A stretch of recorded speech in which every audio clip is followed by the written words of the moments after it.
welcome to Labour Lens. I am Sharon Ijason. On this week edition of the program, after Ogoni youths demand resumption of oil exploration, Labour plans talks with governors as National Assembly speedily passes 70,000 naira minimum wage bill. And later on the show, President Tinubu tells youths the protest is needless, says he is addressing their grievances. I will be hanging out with Chris Kehinde Wandu and Tunde Abaton. Journalist Hangout starts now.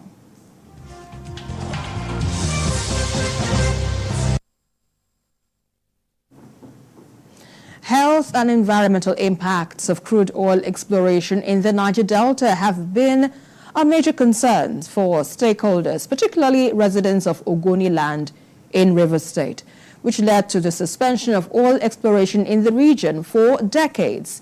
And 29 years after, in a new turn of events, members of the Ogoni ethnic nationality are calling for the restoration of oil exploration in the area. Well, they, however, introduced a clause for exploration to be carried out alongside the Ogoni cleanup exercise being handled by the Hydrocarbon Pollution Remediation Project. Tunde, let me come to you on this. We know the Niger Delta to be prone to environmental degradation, and now they're asking that oil exploration resumes. But there is an underlying issue here. People are yet to find justice for the level of exploration that the degradation that has occurred since the exploration in that region. Do you think perhaps it is a wise decision to resume? Well, I think having been out of the scene for a very long time, you know, there was a time the government of President Mohamed Buhari announced about $3 billion to clean up the Ogoni land.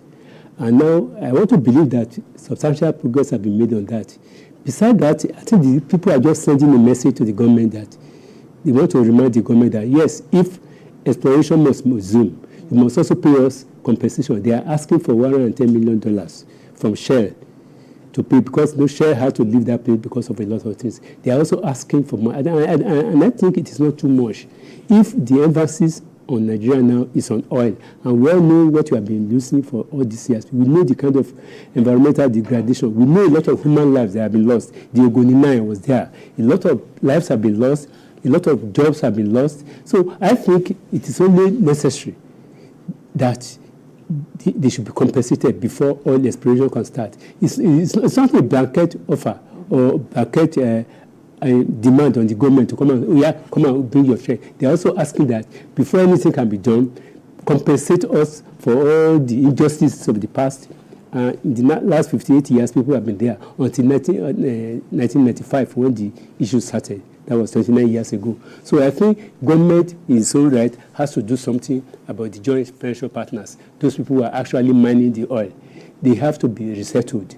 And I think that, you see, in Yoruba land, they say that that when two people are fighting, at a particular point in time, the two parties get tired. So the people of Ogoni land want peace now, but they don't want peace like that. They want also their people to be compensated for their environmental degradation that have led to a loss of life, loss of a means of livelihood, and a lot of things. So it is only incumbent on the government that in inviting all these companies to come back there, let us ensure that these people significantly they have been compensated for the loss they have incurred over the last 29 years. I'll take him up on that, because compensation, it doesn't really guarantee, a return to the loss of livelihoods, because so much, degradation. People who are fishermen, people who have lived there all of their lives, all of their years there, and then you're bringing the issue of compensation. We're talking about remediation efforts in terms of cleaning up that area, because what is the guarantee now that when exploration begins, you wouldn't have the same? I think all those issues, because of the experience we have had in the past 20 years or so, all those issues should have been involved part of the cleanup exercise by the federal government. If the government is cleaning the place, so they are not only cleaning up the environmental degradation, they are also trying to rehabilitate the people, because there's nothing we can do. Jobs have been lost, lives have been lost, a lot of things have been lost. So I think it is only incumbent on the government that by the time exploration is beginning in that particular area, a lot of these issues should have been addressed. Because of the experience we have had in the last 30 years, we should address all these issues. And same thing, now government is now focusing on solid minerals. I think we should borrow from the experience of what happened in the oil-producing areas and make sure that all those companies that were granted license to mine minerals solid, they take care of the environment so that there won't be a spillover. That of Ogoni land has been there for, they never got any government attention until the 90s. And oil exploration has been going on there since 1958. So we have to know that there is a spillover of this particular thing.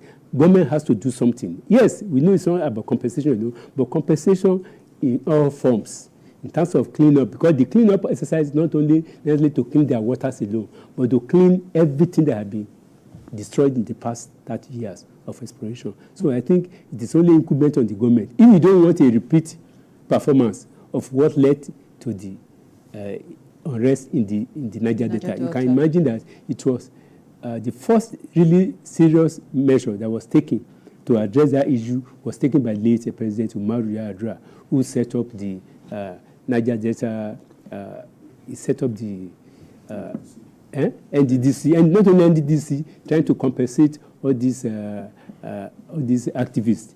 Well, amnesty program. He set up the amnesty program whereby the people were given money. So the amnesty program must continue apace so that the people can see the reasons why they have resisted. Because they actually resisted for the past 29 years. So there must be a reason for government to go back now. And that reason is that the people must have been adequately readjusted and compensated too. I would say that too. Okay, let's leave you on that issue because, CK, let me come to you on this now. We're talking about oil exploration and the environmental degradation, it has caused. But in terms of remediation efforts now, what would you propose as strategies to ensure that it is fully implemented so that the people of Ogoni land do not get to suffer a repeat of what has happened over the years? Yes, before we get to that, I think it is incumbent of us to be able to give some historical background to some of these issues so that whoever is watching and doesn't know what is going on will be able to be well informed. As rightly said, oil exploration was discovered in commercial quantity in 1958 in Ogoni land. That is a fact. And I will tell you that between 1976 and 1991, there were about 2 million barrels of oil spill in Ogoni land. 2 million barrels of oil spill. That is huge. There was also, within that period, I'm talking of 1976 to 1991, there were about 2,976 oil spillage within that environment. And you can just imagine how big, let's talk how big Ogoni. Ogoni is a very small community. Okay? We are taking it further. At a point, there were an average of 200 oil wells in Ogoni land. And Shell had about 96 oil wells. So if you put this into perspective, you come to realize that this is a major economic center for the country. And that is how important Ogoni land was. But when you look at all this, and you come to look at the place, Ogoni as a place, and you come to see the level of poverty in that land, then you come to ask yourself at that point that oil that was discovered in Ogoni, whether it was a blessing or a curse. It was a curse to me. Because if you go to other countries of the world, in the United States, UK, Russia, and other, where oil are found, there's a place called Alaska in US. It's one of the major places where you find it. If you see how the people live, they live above and above other Americans. Okay? But in Ogoni land, you will see that the people that lay the golden eggs don't even smell egg to eat, talk less of even anything. So that is how bad it was. And it was because of this that Mosop was formed in 1990 by Ken Saro-Wiwa and some other leaders within Ogoni land, so that they can ask for their right and also make sure that some of this product or what of this word are coming from their part, also they be able to get out of it, part of it. Apart from that, also that there should be some level of cleanliness. Because what the majority of the IOCs were doing there is just going there. They went there to explore the land, pick up the oil, and did not make any effort at cleaning up the spillage. The people had no water to drink. Their land has been taken. Their land has been. They cannot fish because they are majorly fishermen and farmers. And that was the agitation to that point that something must be done. But because of how powerful this oil company were, especially Shell, they connived with our government to be able to deprive. And when they shuttered that, when it happened in about 1993 or thereabout, it was, it was on the 10th of November 1995. Some of the leaders of Ogoni land, including Sarawiwa, was killed by the government of General Abacha. And that in itself was at the high point at which these people said, no, we no longer want anybody. And that, since then, the oil flow from that point, and our export in oil has really dwindled. Yeah. You understand what I mean? That is why till today, we are not able to meet our OPEC quota.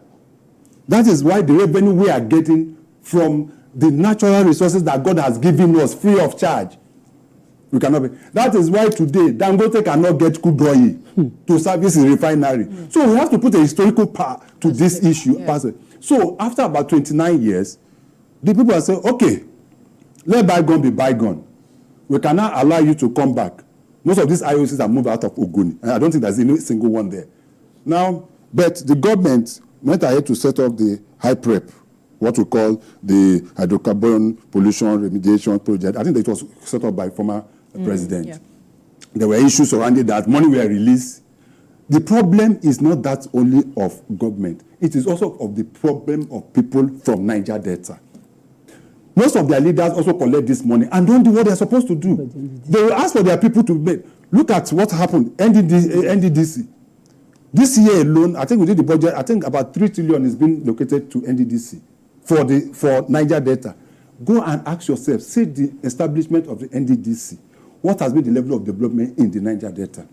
We have capped it up with the establishment of Niger Delta, Ministry of Niger Delta. So those are the issues at stake. But good enough, in the last few weeks, there was some agitation because the president appointed somebody to head that. And the people trooped out in Ogoni and said, no, you cannot appoint somebody that is not from our side. Now, Professor Neni Zabi has been reappointed. He used to be the coordinator, has been reappointed. Now, the issue is, if these oil companies are going to go back, then something must be done. The issue of environment should be key. Yes. Very, very fundamental. Absolutely. The old ways of drilling, 1960 and 1940 that we're using to drill oil, it has gone beyond that. Right. The flaring of gas, which the PI was supposed to take care of when the PI was, till now, gas has still been flared in the Niger Delta into the air. Let me shock you. The average, the average lifespan of people from the Niger Delta is 40 years. Average lifespan. 10 years lower than the national this thing. And most of them, especially within the Niger Delta, within those areas, why is it? Because of oil pollution and some of this. So those are the issues that has to be had. So it's not just saying, oh, come back, come and start them. No. Yeah. A lot of issues has to be. And finally, how many of these IOCs have been taken to court? Up to the international court. And judgment has been given. And you realize that till today, most of them have not paid compensation, as it were. Compensation that runs to trillions and trillions and trillions. And that is where the Nigerian government has to come in. Now, for me, it is good news that Ogoni people are ready to bring these people back. But first and foremost, we must be able to establish that certain things must be done, right, so that we don't get back to where we're coming from. Absolutely. Well, that's where we leave this discussion. Let's quickly move on to our next focus, where the struggle is far from over for the Nigerian Labour Congress in the matters of the new national minimum wage. In a bid to ensure compliance with the 2024 National Minimum Wage Amendment Act bill, which pegs the new minimum wage at 70,000 naira for workers, Labour is gearing up to meet with the state governments across the country. And the bill was passed by the Senate after President Bola Tinubu sent the new minimum wage to both chambers of the National Assembly for assent. A policy, they say, is only as good as its implementation. Don't you agree, Tunde? Well, yes. For the very first time, a trend is opening up in Nigeria, and that is all stakeholders are being involved in the implementation of the new national minimum wage.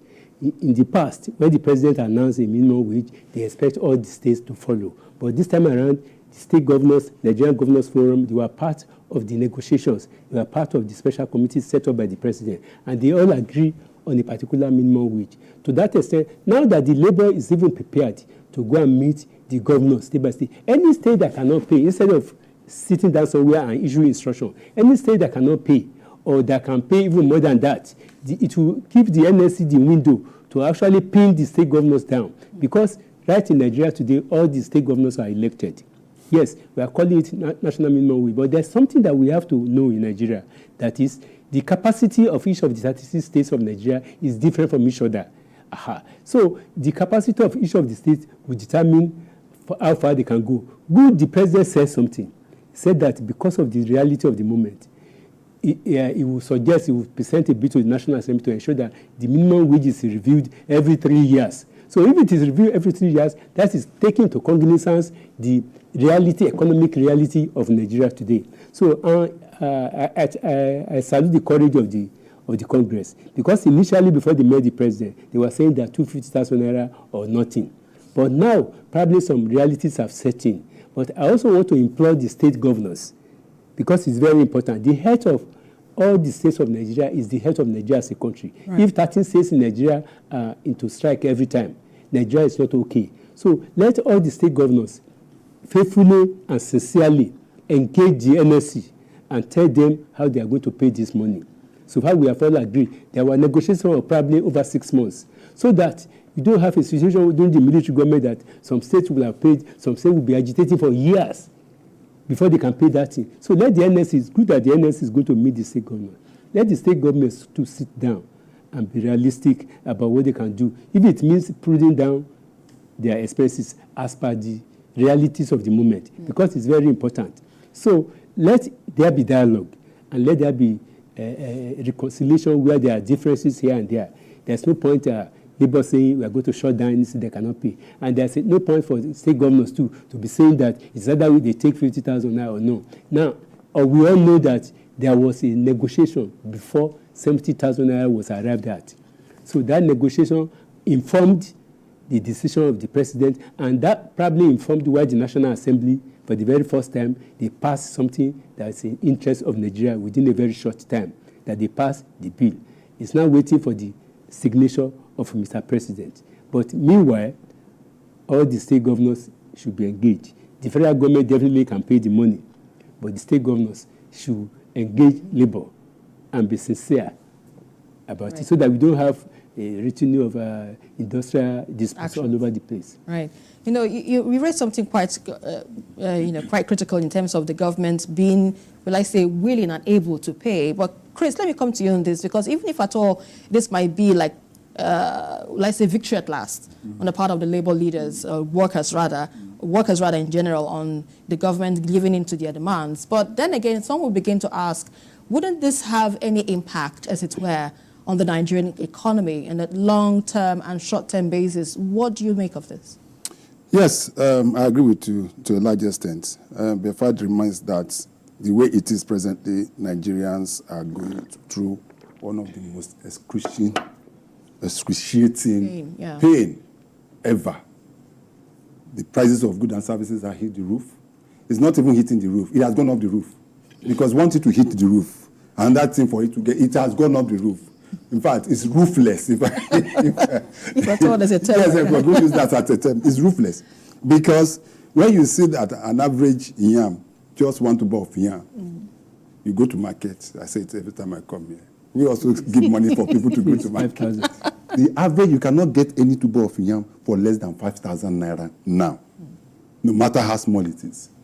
And for a family of about 4 or 6, you can finish. One is one tuber. My boss said we know about. In fact, it's even worse when you have smaller children. When you have your children. I was shocked yesterday when my wife told me that to get a tuber is 5,000 naira. It's the fact. That is the least. I said that is the least you can get. Some go as much as 7. I posted on my social. Of 11,000. Yes, I posted on my social media handle. Some people are telling me that they bought yam, a tuber of yam for 12,000 naira. That is yam. This 70,000 we are talking about cannot buy a bag of rice. At all. A bag of rice is about 79, 80, 85,000 naira. So even if the man buys a bag of rice, what will he use in eating it? Now, so those are the issues. But back to what we're discussing. I have my fears. I have my fears, and my fears is not with the federal government, but the state government. I will tell you that presently there are some states in Nigeria that have not paid 30,000 naira yes. minimum wage. In fact, some are still paying the 18,000 naira that was approved over how many? Yes, some states. Even some states that you could never believe. Which is why some of them, the governors run and say, oh, we cannot, even the 62,000 that was being negotiated at that time, they cannot pay. And you ask yourself, what is wrong with our leaders? In the past 1 year, there is no state in Nigeria that have not earned more than 3 times what we used to earn before. From FAC, from federal allocation. Yeah, and you ask yourself, what do they do with that money? So for me, the government, I agree, and I will continue to say, it is not yet Uhuru. We cannot go home and sleep. No, it's not possible. I think that the governors' forum, and that's why I've always asked what they discuss at that forum. Because it's just that it's an assembly of governors that go to drink champagne. After drinking champagne, they crack joke and they leave. Nothing. I have not seen anything coming out of. Unlike the governors' forum that we used to have in the past. There used to be a time within the governor forum that some state governors, like I think it was in KB, we come to Lagos to have some kind of partnership. A handshake across the Niger. It produced lake rice. Right. You look at the advantages that certain areas have, which you think can be of interest to you. And in the areas of IGR, you also cross-fertilize it. Oh, Lagos, how are you doing? In as much as I know that my state is not as big as they, but how are you going about it? But most of them are not interested. All they are interested is to send their commissioners of finance to Abuja at the end of the month to go and collect that money. When they collect, they will have the one they want to say. They change some to dollars to keep and spend, and just think they're paying a salary. Now, President Bola Ahmed Tinubu and his government through the AGF has done something novel with the local government autonomy. I was reading, I don't know how factual, I was seeing on social media some figures that were coming in last week. I don't know whether you saw those figures. Yes. Of those local governments. Yes. What some of these local government ordinarily we are supposed to. They should have been taken. Things have been taken. Some about 200 million. Yeah, 200 million. 250 million. The government just collect and just dash them 2 million. 2 million, 5 million. Go and pay. But that one, I still have my own fear too. You know why? Don't say I'm a pessimist. For goodness sake, I'll be 57 years next month. So I'm old enough in Nigeria to know how the system works. The fact that the local government have made autonomous, both financially and otherwise, does not necessarily mean that these greedy governors will not put their eyes in the purse of those local governments. What I don't know is what can we do to be able to stop them from doing that? Is it in terms of law? Is it in terms of enactment of certain things? But back to this thing. Yes, 70,000 and the president, I'm sure within the next few days is going to attest to that. That was an agreement between the federal government, the state government, as well as organized private sector. And in all this, we have been talking of state government. We've been talking of federal government. Nobody is talking of organized sector. That is where we belong, yes. Private sector. Our employers, are they also listening? Are they ready to pay 70,000 naira minimum? So that is why I said, let us not feel that, oh, it's yet Uhuru. A lot needs to be done. But as far as I'm concerned, as far as this law is concerned, every governor will not have any. But let me even for crying out sake, how can pay salary be an achievement for a state governor? Should that be an achievement? How many people are in the civil service in the states? Let's even talk about that. All they will tell you, oh, we cannot pay that because we are still going to provide road, we are going to provide education, we are going to provide. Go to those states and see whether those things are in place. And they continue to tell you to tighten your belt when they are even losing their own agbada to even feel more. I will think that we should find a way, a more fundamental way of making sure that everybody that had a signature on this minimum wage pays it. And if it doesn't, probably, if any state, my own personal opinion, whether we're going to amend the law, any state that refuses to pay, probably from the FAC, maybe we'll find a way within the system where money will not be released to them. That is my personal opinion. Although we are only a federation, the federal government have no right to withhold them. But if you are part of this agreement, then it behoves on you that you must be able to pay them. We don't want to see a situation where people, 5 years down the line, after 5 years, after the approval of the last minimum wage, are still telling me that some states are still not paying 30,000. It's a fact. Go and do your fast track. About 20-something states were mentioned. That is madness. You know, this issue can be really, really touchy because this is when you're talking about the welfare of workers, and the government has done its own part. And from what Chris has said, the private sector, well, we do not know what they've not told us. They've not told their us. own side That's of the why we should not bargain. go. Yes, you know. Well, from your own perspective, Tunde, if we're talking about implementing this minimum wage law, this minimum wage bill actually, how do you think it can be carried out such that all other workers, even in the informal sector, can also benefit from this new wage? Well, you know, the Nigeria's economy is a kind of economy that devises logic and devises a clear-cut analysis, in the sense that there are SMEs in Nigeria, small and medium-sized industry in Nigeria, that when you look at them, there are some schools in Nigeria. You know, now, education, especially in the southern part of the country, 70% of students go to private schools now. And when you really look at that private school, you ask yourself, can this private school pay 30,000 naira? Because there are graduate teachers that are earning 15 or 20,000 naira. So I think I am not like Shivaola used to say something. Yes, it may not be applicable now, but it is more applicable that it is not the amount of money that people are holding that matters, but what that money can buy. I think government, like the president has been trying to do, should make sure that many other factors that people spend money on, the price comes down. Like if your children go to hospital, they should be able to access, at least from the age of 1 to probably 18, they should be able to access health care. Let all the governors, because all these things, that's what will make the 70,000 naira realistic. Right. In the real sense of the word, 70,000 naira is nothing. When we really look at today's economy, if you buy a tuber of yam for 5,000 naira and a bag of rice for 78,000 naira, and you have 3 families, talk less of those people who just left school, who have not got a job, and you attend an interview, 20 people attended that interview, and they are ready to take only 5, and they are offering them 50,000. Do you think they will reject? You know how many people can approach the NECA to tell them that, look, they are paying me? They say that if you cannot take it, you want to make noise, better go back. So I think what we need is that the government of Nigeria and all the state governors, they should just sit down and find ways of reassessing our economy. Yeah. And in such a way that if the economy is okay, if farmers can go to work, if there's electricity, if there's good road, all these things account for why the price of foodstuffs is very high. If in my village now, about maybe 10 kilometers to the town, and people plant yam, maize, they cannot take it to the town, how do you expect a glut in the market? So all these things are things that contribute to the price of essential. Because me, what the money can buy, I'm interested in. I'm not even interested in the figure. Yeah. If they pay 20,000 naira and you can live a good life out of the 20,000 naira, it means a lot. Right. But when you pay 70,000 naira, and out of the 70,000 they give you, or 100,000 naira they give you, you cannot even feed well. Out of what is the meaning of the figure? I'm not interested in the figure, but I'm interested in the economy of the country. Let us diversify living wage. Let us diversify our economy. Yeah. Let's quickly go on a very quick break. We'll have more discussion on this very issue, just about 5 minutes more. Just stay with us.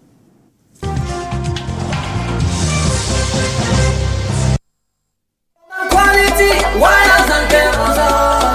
Come and come back, light up your life. Come and want to light up your house. Come and want to give you better. Come and next to ordinary wire. Come and cables, come and wires, come and quality, come and durable, come and capable. Come and cables, come and wires, come and quality, come and durable, come and capable. Everybody, come and see. Come and wires, one in a days. Brother, sister, uncle, auntie, go get your own. Come and wires, come and cables, come and quality, come and durable, come and capable. Come and wires, come and cables, come and quality, come and durable, come and capable. Coleman Wires and Cable. Great quality. Now with the new look. A fresh breath of air is blowing through Kogi State, north-central Nigeria, with the coming of Ahmed Usman Ododo as the 6th democratically elected governor of the state. In his first exclusive interview since assuming office on the 27th of January 2024, Governor Ododo tells TVC News Babajide Kolade Tutoju about his desire to build on the progress recorded by past administrations in the confluent state. I have been in the system for over 8 years. We have carefully chosen our strategy and plans to ensure that we don't miss our step. He said his administration is leveraging agriculture to boost the fortunes of the state. I am proud to tell you today that I am a complete farmer. By engaging in agriculture, sir, it will guarantee food security or food sufficiency. That is one. It is another non-kinetic way of solving insecurity. The governor also promised to expand the scope of infrastructure in the state with novel projects like an airport. A state like Kogi State, if you don't have airports, then there's a problem. It's a vision which, by the special grace of God Almighty, with the effort Mr. President and the interest is putting, we're going to actualize it. Watch the full interview with Governor Ahmed Ododo on Journalist Hangout on Thursday, 25th of July by 5 p.m. only on TVC News. Don't miss it.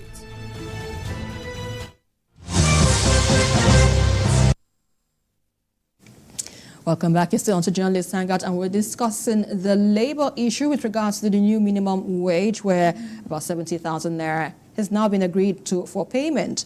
But CKN, let's have your matter on this, because from the perspective of Tunde, he's saying that, a lot of things need to be in place. We need infrastructure and everything if we're to have the real value of 70,000 naira or any amount at all as it is. What do you make of this? What actually Nigerians need is living wage, not minimum wage. There's a difference between living wage and minimum wage.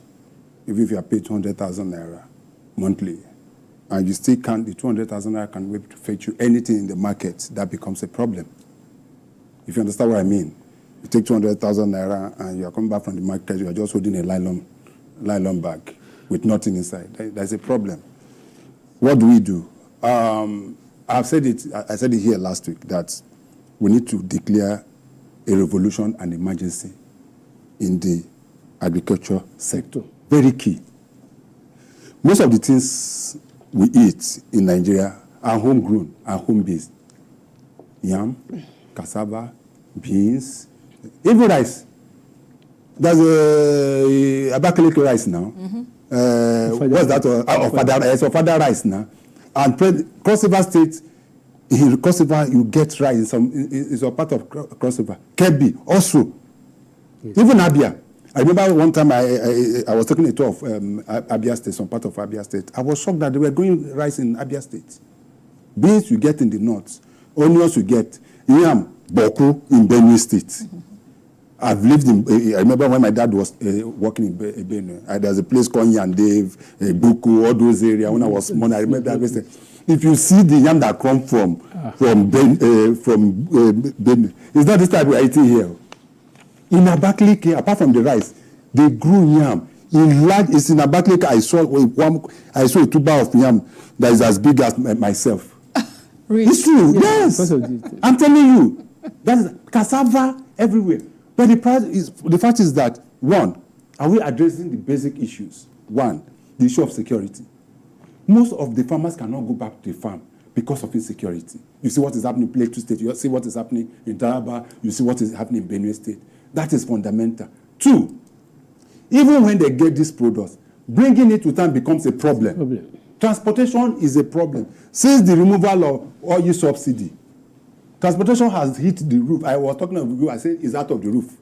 Because you had an increase in transportation that is over 300%. That in itself adds to the prices. Before you bring something from the north to the south, you know how much they have to be paid. The roads are bad. Then the most fundamental one is our brothers and sisters who stand at the road. They're gone. They're supposed to be protecting us, but collecting their own dues. When you aggregate all this together, then we have fundamental issues. So in a nutshell, what I'm saying is that we have to be able to engage more in making sure that we put more money in agriculture, so Nigerians can be able to feed themselves. We are too rich to be poor. That's a fact. Indeed, we are too rich to be poor. I'd like to leave it at that. Thank you so much for your perspective on this issue. Well, moving on to our next focus now. In the words of South African anti-apartheid activist and politician Nelson Mandela, a responsive government is one that is sensitive to the needs of its people and take steps to alleviate them. In a display of this, the House of Representatives has asked the Nigeria Electricity Regulatory Commission and the distribution companies to reverse the tariff hike for Band A customers while recommending a return to status quo. Now, the lawmakers also resolved to conduct a probe into the incessant hike in electricity tariff, and the NERC had earlier announced the increase in tariff to 225 naira per kilowatt for Band A customers. Tunde, your perspective on this matter, because, you know, when this happened, the Nigerian government or the minister said that this is to improve operations of the in the power sector. But with this arrangement or with this demand from the House of Reps, do you see any likelihood that there might be a reversal? Well, I think the House of Reps, yes, it is never too late, but they are just being, I'm surprised they have just been unnecessarily reactive. They have seen this thing coming about 3 months ago. It has happened. Why is it now that they are making that particular decision? Because one thing that people fail to know is that people used to say educationally advantaged area, and some areas are educationally disadvantaged. But out of the so-called educationally advantaged area, there are some areas that are educationally disadvantaged. Out of the so-called people on Band A, that you increase from 66 naira, it was increased from 60 naira per kilowatt to 225, which is about over 300% increase. There are some people there that are even struggling to pay that 66, and you take it up to 225. I expect the House of Rep to have done something before now. But now that they have done it, I also want to believe that there has to be more engagement. Because if the NERC, when they transmit power, when TCN transmit power to the NRC, to the discos, they will ask for their money. If they give you 2,000 kilowatts for a particular area, they are not interested in whether you are able to distribute the money or not. You pay them at the end of the month. So the thing now is that we should be realistic about the economic situation in this country. This is more or less a political decision. And the House of Reps has to engage the Ministry of Power, because the NRC and TCN cannot act on their own. TCN is still holding what is happening in Nigeria. They give it to NRC and they give it to the discos. Right. So what is happening is that the total tariff, even including Band A, Band B, Band C, Band D, you cannot just categorize like that, because at this particular point in time in Nigeria, when people are struggling to get fuel, when people, these are the measures that contributed to the high cost of living in Nigeria today. So yes, what they have done is good, but how do they follow it up? How do they impress it on the NRC to begin to have a routine on this particular thing? Because like I said, not all those people that you categorize as in Band A are comfortable people. Not every one of them is comfortable. And when you increase the price for electricity, the price for fuel is already over the rooftop. So how do you expect people to manage? Most of the industries or companies that are situated within that particular area, they will find it difficult to survive. And at the end of the day, it's not so easy to even go and buy diesel now. So the thing is that, yes, the House of Reps has done something, but let them follow it up by actually engaging the power ministry. Right. Let us know what is the cost to Nigeria of the increment from 225. If they are saying that 225 is too much, what are they suggesting to the NERC? Because it is being run as a business now. TCN, when they give it them power, they ask them for money. So what is the cost? How can we get to a middle level whereby, yes, if they are not paying 66, is it 110 you want them to pay? Because they are also generating money. It is a money-making venture, both the NERC, TCN, and the discos. It's a money-making venture now. But at the same time, government has to intervene one way or the other to bring things down. Because it is not only residents that are living in that area. There are some people who are living in that area that are not, that are factories, that are operating. Right. And when you are asking them to pay such much, they will pass it down to the customers. Already the cost of living in Nigeria is unbearably high. So the House of Reps, they have to take it to the Senate. Like the way the National Assembly reacted to the President's bill.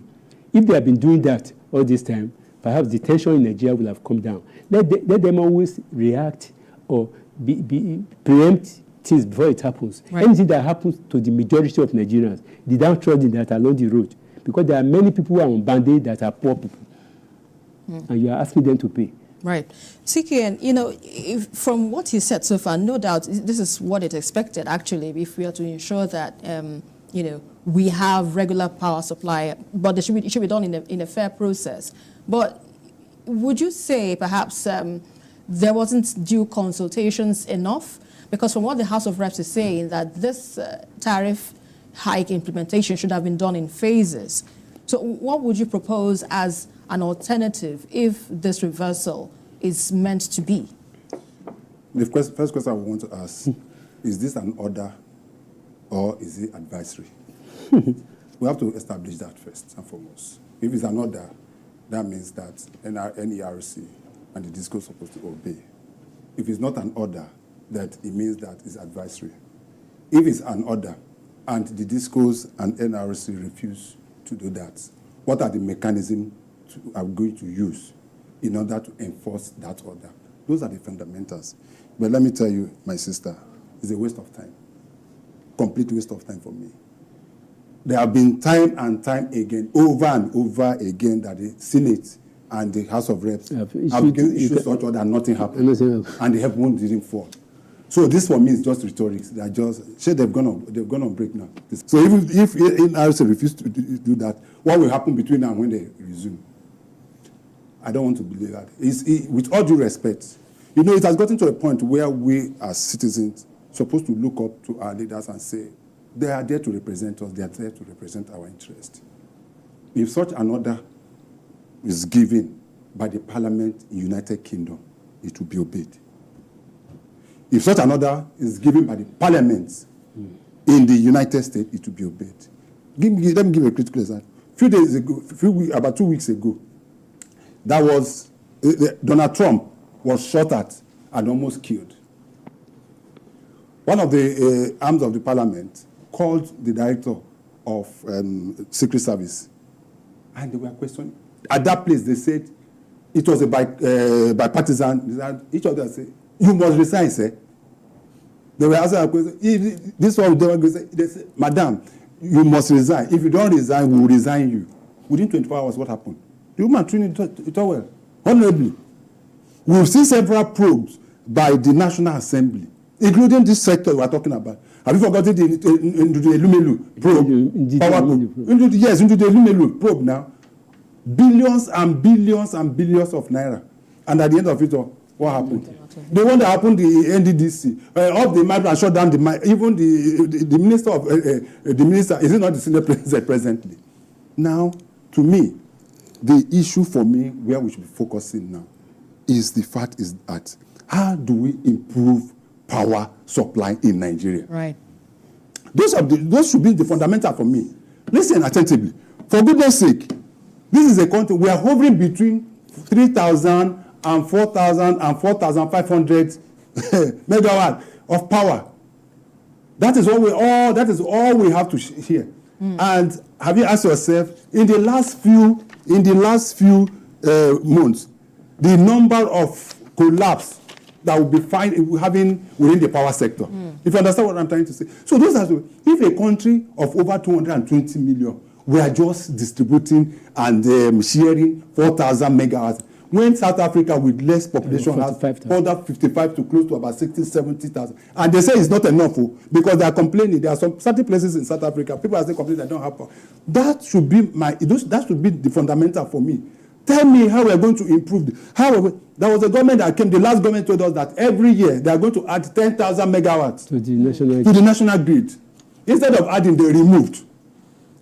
If we have had 10,000 megawatts each year during the Buhari regime, by now we would have had about 80,000 megawatts. We won't be complaining. But no single thing was added, no single thing. So those are for me, for the Shylock and these people that are, they put people like me on band A. You can imagine what I said. This so-called band A, you will see that I don't get power up to 8 hours. And they are charging me. And I said they are charging me. Okay. I don't even know who to cry. Let me add that I understand that we got a message that the tariff, according to the government, is important because the sector needs liquidity, and the last tariff increase was done in 2020. Let me drop on that. Let me drop on that. There is no country in the world that government does not subsidize things. Petroleum gets subsidized, agriculture gets subsidized, electricity gets subsidized. What is it that Nigerians are enjoying? Even the one that we are producing. Free air. The free air, they will soon tax it. So that is what we should be asking ourselves. So to improve the same, is it not the same minister that asked us to be putting off our freezer when we are going at that? Because we are not serious. We are not serious. By now, I'm supposed to see a roadmap from the Minister of Power, right, telling us that between in the next 2 years, this is where we're going to be. In the next 4 years, this is where we're going to. And we have to benchmark him based on his promise. Right. Those are the fundamental, and that is what I think that the president also expects from most of these ministers. Not just telling me that the 4,000 now, how many people will share 4,000, say? Okay, let's quickly move on to our next issue of discussion, where as youths across the country plan to protest high cost of living across the country, President Bola Tinubu has pleaded with aggrieved Nigerians to shelve the action. And President Tinubu noted in his plea conveyed by the Minister of Information and National Orientation, Mohammed Idris, that he is aware of the plights of Nigerians and he is working assiduously to address all their concerns. And he also said that efforts are in place to restore the economic glory of the country. Tunde, let me come to you on this. This protests that is being planned between the next month, between the 1st and 10th of next month, many are saying... 15th. Sorry? And 15th. Okay, well, First, it's supposed to be first of August. It's from 15th to 15th of August. Right. So, but many are saying that this protest, there's, let's say, palpable fear that it could be hijacked. That if care is not taken, we would see a repeat of what happened in the NSAS protest. Do you agree? And do you think this protest is necessary? Well, yes. Everybody, the whole country is aching one way or the other. We are under one suppression or the other. Economic suppression, emotional suppression, domestic suppression, a lot of things is happening. But as far as I'm concerned, like somebody who has, at least since I can say, specifically since 1978, I've witnessed protests in Nigeria from the 1978 and up to the Alimongo protest and some other things. And the question I always ask is that in as much as every Nigerian citizen has an inalienable right to protest and to complain about what is happening, we have that right and nobody can take it from us. But my own fear is that Nigerians, we have never known how to do something in a peaceful manner. From 1978, we know what happened in 1978. Somebody at Adekunle was shot and a lot of people died. And in 1989, during the SAP riot, a lot of things happened. But the question I keep on asking is that if we can make our protest to be peaceful as possible, but you also know that in Nigeria, there are a lot of miscreants all over the place. Ordinary peaceful process that people will just be going there. Some people will go and provoke them. And those people who will go and provoke them, the people who are protesting have no power to resist them. And those people who are provoking them have one intention, to loot, to maim, to kill. That has always been our problem. If organizers of protests in Nigeria can ensure that the protests will not be hijacked, and if their motive is pure, because as far as I'm concerned, a woman selling that the whole total average income per day is 2,000 naira. If you prevent her from going to work any day, you are going to affect her family. And from what happened in the NSAS, we cannot say we have gained anything as far as I'm concerned. We have only made our intention known to government. It should not be violent in any way, because if it is violent, it means the motive for those people planning it is different. It is good to call the village people out to a village square to say, Kabiyesi said we should share something. But can you control the commotion that will happen when you are doing the sharing? Can they give Nigerians surety that this particular protest will be as peaceful as possible? Because right now in Nigeria, if anything happens, I always tell people that the poor man is the one that will always suffer. While the rich people have their passport in their pocket, they will run away. But surely that should be the role of the police to protect. The police should protect in Nigeria. But do you know in Nigeria that, like I said, there's a lot of emotion all over the place. If those people are organized, because you have, the moment you organize a protest and you cannot control it, you have lost it. And people will give you another meaning entirely. So they have to find a way of making sure that people behave themselves. Go to US now. People can stay in front of White House for 10 days now with your blanket and you there. Nobody will come and touch you. But I think our Nigerian police, they are becoming more matured by the day, because I've experienced protests in 1978. I know what happened in 1982, 1989, a lot of things. But from their attitude now, they are becoming more matured. But I think they should not also provoke. You have every right to protest. Right. And they should also not disturb the economic activities, because you look at what happened in Kenya. The man now came out to say that he was misinformed. So we should allow our protests to be result-oriented. Right. Right. Let me have your thoughts on this, CK, and before we end this show. Yes, just as rightly said, nobody can stop anybody from protesting in Nigeria. That has been established. Not even the police, not the IG of police.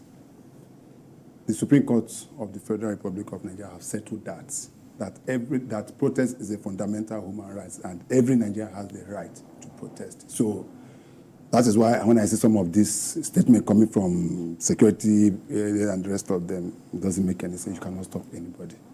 That is one. We talked about that protest in Nigeria has always been met with violence and the rest of them. That's a large extent. I disagree. The NIC just had a protest. It was very peaceful. And why was it peaceful?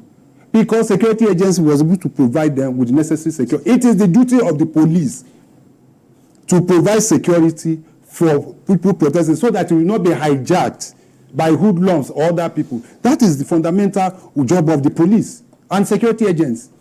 That is two. Three is the fact that, for goodness sake, most often that there have been protests in this country that were not hijacked. During the petroleum protest, Occupy Nigeria, that all of us were going to eat rice at Ojota here for this. Was anybody shot? Was anybody killed? None. So, police were everywhere provided. But you know the problem we're having now. There are some designated places for protest. Let me take Lagos and Abuja. For Abuja, it is the Ganifa Emi Park in Ojota here. No, what is Lagos? Lagos, I said, sorry, in Lagos. The Ganifa Emi Park, just at Ojota. People are supposed to go there. It was made for protest. You go there, police will provide security. People will protest from there, they go. In Abuja, there's the fountain, whatever. In Abuja, just in front of Nikon Hilton. But what has happened? The day that people want to go, the police will go and barricade the place. They will not allow them to enter. Then that becomes a problem. And I've always said this. Some people say, always mentioning, the NSAS, there was destruction. The NSAS was not terribly a protest. It was a peaceful protest by young Nigerians. Most of them matured. All they were doing is converged at the Lekki toll gate. They were playing, I was there. They were playing music for this. It was not until security agencies came and started shooting that this went where hoodlums were able to hijack the situation and cause mayhem. And that is why I say it is necessary for the security agencies to be able to map out. And the only person out of government presently that has said anything that makes sense to me is the Minister of Information. I commend him. He's doing his job. I heard his statement yesterday. Anybody that listened to him yesterday will say that this man, not this one that have been going around and naming people that imaginary people are those behind it, and we are ready to match you leg by leg, hand by leg. It doesn't work. The President Ruto tried it in Kenya, and it didn't work. At the end of it, what happened? He came back to be able to talk. The best time for us, the government, to do now is to dialogue.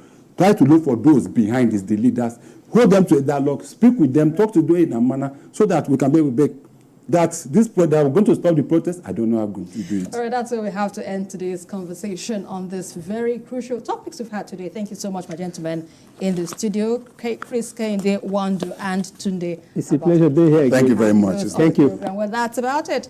On Journalist Hangout this evening. Join us again tomorrow for another episode of the show. You can also watch a repeat broadcast of it tonight at 11.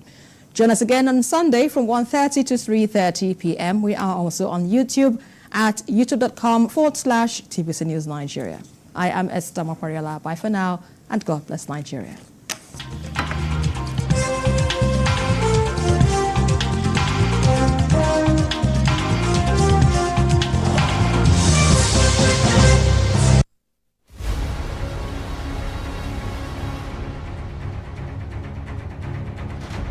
I wish to welcome you all to the Global Technology Africa Summit. Our work encompasses a range of initiatives, shaping a brighter future for Africa through the power of technology. And I love talking about Nigeria's digital environment because you have some of the best laws on the continent. How can we use technology to enhance productivity? We can change. We need Africa to help us all together solve the problem. The following is a paid presentation by Shopex TV. You're watching Shopex TV, home to some of the most popular international brands in Africa, including Gotham Hammered Collection, Genie Bra, Bionic Floodlight, Spot X, Total Crunch Evolution, and more. And we are now proud to introduce our biggest offer of the year, the Shopex Mid-Year Sales. Yes, from now until the end of July 2024, we will be offering our customers 20,000 Naira off this amazing kitchen collection. Tired of pans that scratch and stick or cookware that takes up valuable space in your kitchen? Introducing Shopex Gotham Hammered Copper Collection, the perfect cookware to upgrade your cooking experience. The Gotham Hammered Copper Collection features a super durable ultra non-stick surface. Eggs stick to other pans, but with the Hammered Copper Collection, they slide right out. Incredible!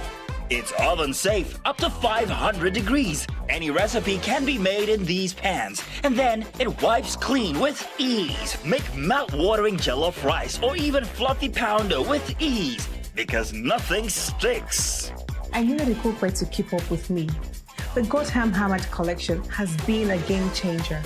No more burnt meals or hours spent scrubbing pots. Elevate your kitchen experience today. The proceeding was a paid presentation brought to you by Shopex TV.